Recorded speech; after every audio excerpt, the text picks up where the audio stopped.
Bonjour, bonjour à toi, mon ami.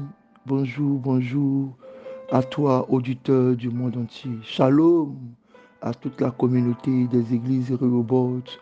Bonjour à vous tous, auditeurs du monde entier.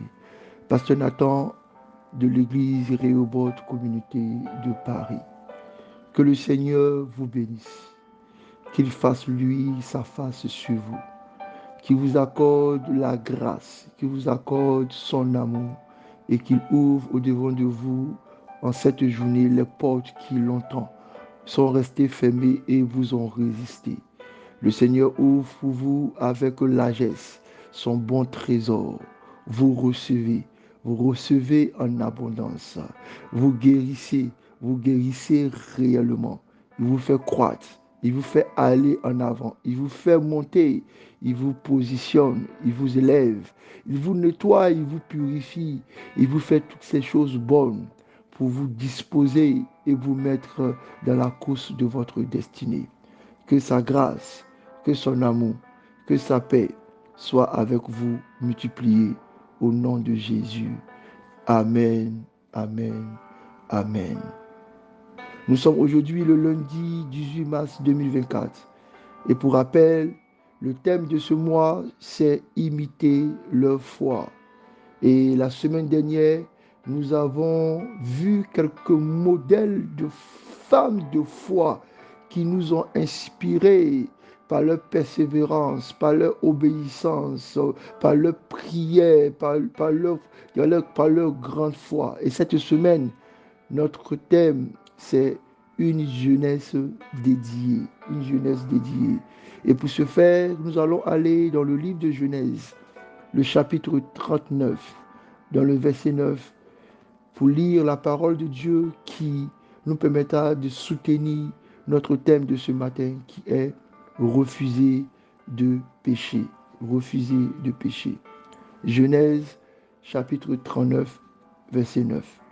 Il est écrit: Nul n'est plus grand que moi dans cette maison.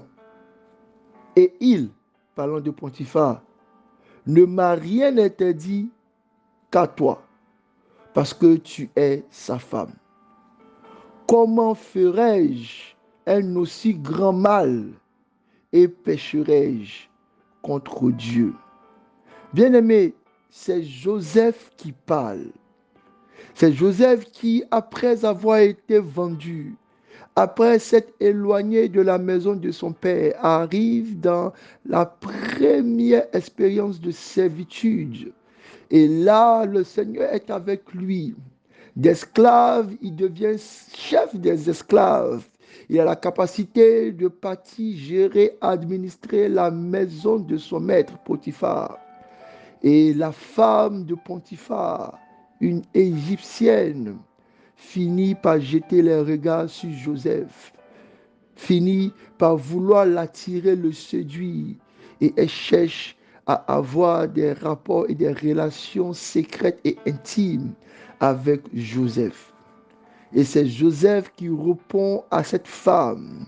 C'est Joseph qui répond à cette tentation. C'est Joseph qui exprime et confesse sa foi devant cette facilité que lui donne le péché. Il dit: comment je ferai un si grand mal? Comment je ferai un si grand mal? Et comment pécherai-je contre mon Dieu? Bien-aimé, j'ai beaucoup aimé cette phrase de Joseph parce qu'elle a deux pans.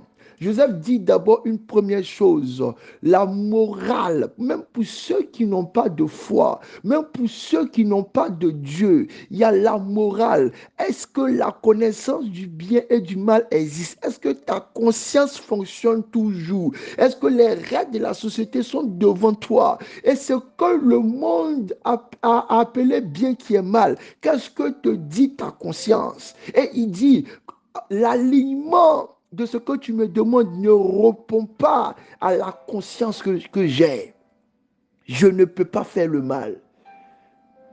Bien-aimé, Dieu n'a pas pris son temps à nous donner un livre de foi avec la liste chaque année, chaque mois, chaque jour de toutes les formes de mal qui peuvent exister pour que tu te lèves chaque matin et aller rechercher si cette chose est mal ou pas mal, ou est-ce que c'est écrit ou est-ce que ce n'est pas écrit. Dieu a imprimé dans ton cœur la crainte de l'éternité, que tu sois chrétien ou pas, que tu sois païen ou je ne sais quoi. Dieu a d'abord imprimé dans le cœur de tout être humain la crainte de l'éternité. Il a donné cette conscience que les hommes sont en train de effacer, sont en train d'embrigader, sont en train d'emprisonner, sont en train de détruire, sont en train de corrompre. Mais cette conscience se lève toujours pour dire, cette chose est mal. Je ne sais pas pourquoi je le dis. Je ne sais pas qui l'a inscrit en moi. Mais cette chose est mal. Bien-aimé.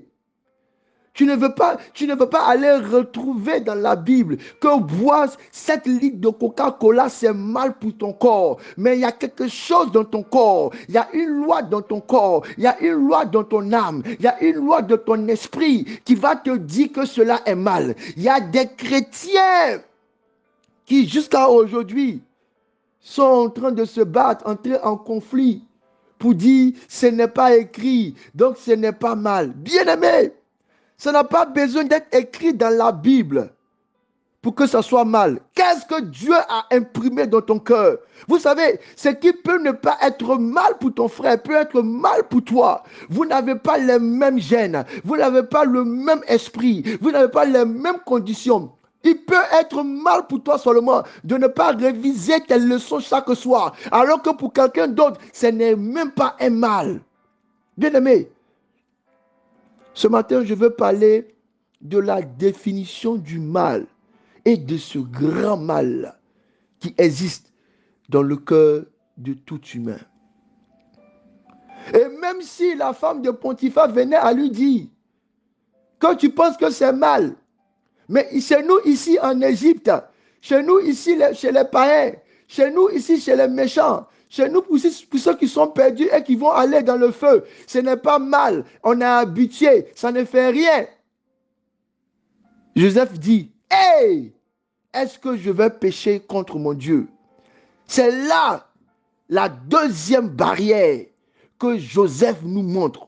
Après la barrière de la morale, de l'intégrité et de la sagesse de la vie, il envoie la deuxième barrière de la crainte de son Dieu. Il dit, j'ai un Dieu, je suis chrétien, même si dans le pays, même si dans la ville, même si dans la région, même si dans votre religion, cela n'est pas un problème. Pour moi, c'est un problème. Combien de chrétiens n'ont pas mis cette barrière de leur relation, de leur intimité, de leur doctrine quand le péché a frappé à leur porte?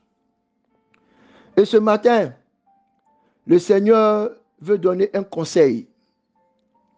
Un conseil à vous tous qui n'êtes pas encore rentrés dans cette phase de la jeunesse. Vous êtes sûrement jeune ou en pleine adolescence. Je voulais vous dire, bien-aimés, faites attention à la manière dont vous expérimentez surtout ces premières choses.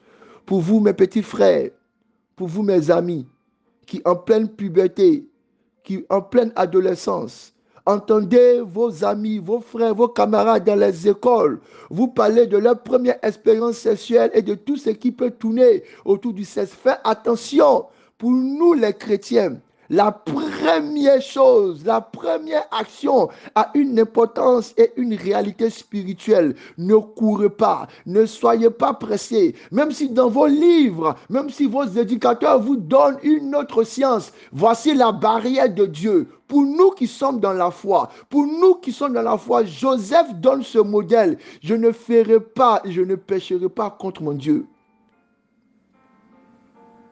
Mon frère, ma soeur, cher ami, ne pêche pas contre ton Dieu à cause de la pression de tes amis, de tes collègues, au nom de Jésus.